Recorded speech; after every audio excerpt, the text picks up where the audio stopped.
এই দেখুন কত লাল টকটকে মরিচ বাটা, শুকনো মরিচ বেটে তারপরে চাপা শুটকি দিয়ে বটা তৈরি করবো।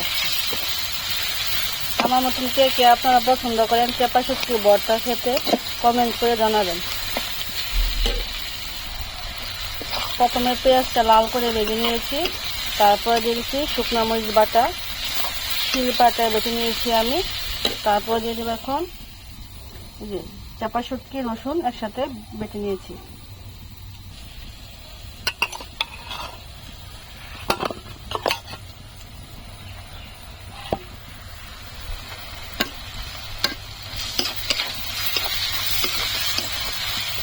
এখন তেলের মধ্যে 5 থেকে 7 মিনিট ভালো করে ভেজে নেব, বাস হয়ে যাবে চাপা শুটকির মজাদার ভুনা।